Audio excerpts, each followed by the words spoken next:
Hello, children. How are you today? Do you want to learn something new today? Come and join Teacher Peter, and together, let's learn about singular noun and plural noun. What is a singular noun? A singular noun names only one person, place, thing, animal, event, or idea. For example, mango, pencil, building, soldier.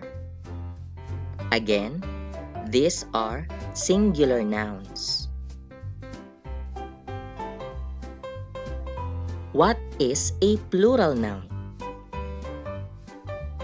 A plural noun names two or more people, places, things, animals, events, or ideas. Let's have our examples earlier and let's make them plural nouns. Mangoes, pencils, buildings, soldiers. Again, these are plural nouns.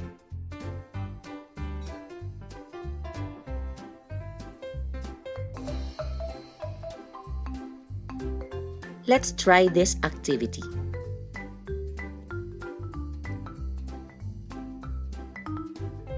Let's have an activity, and let's call this activity singular or plural.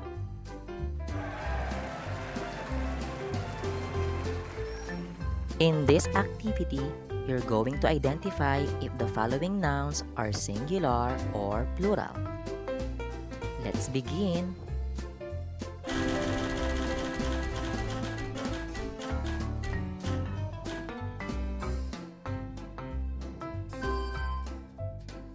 The word classmates, singular or plural? It's plural.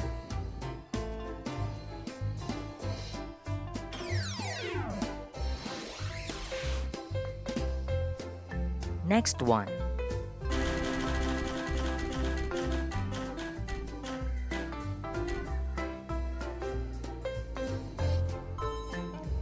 The word cell phone, is it singular or plural?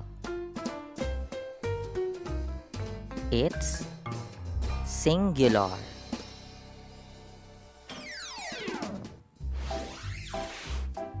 Next one.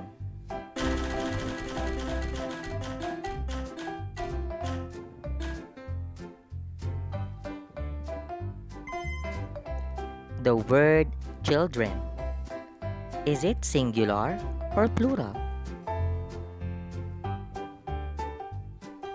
It's plural.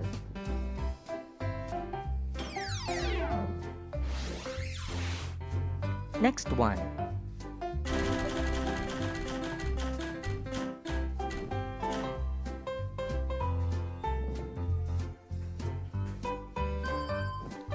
The word plate, is it singular or plural? It's singular.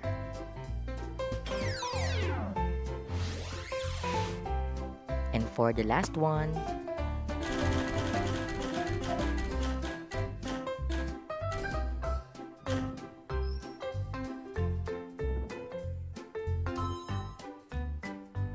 modules, is it singular or plural? The word modules is plural.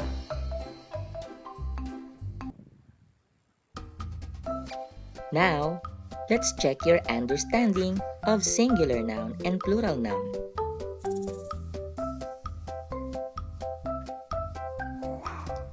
Choose the correct form of noun to be used in the following sentences. My father told me to get the in his bag. The correct answer is keys. My favorite is encyclopedia.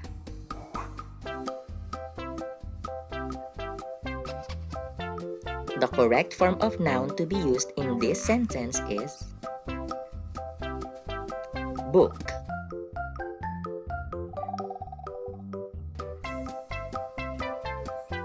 This is my favorite.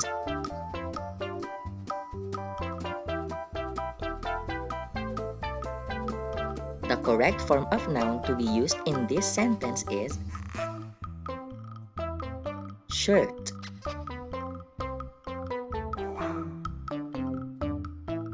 We picked in the farm.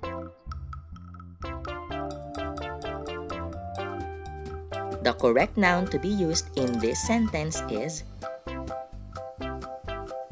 strawberries.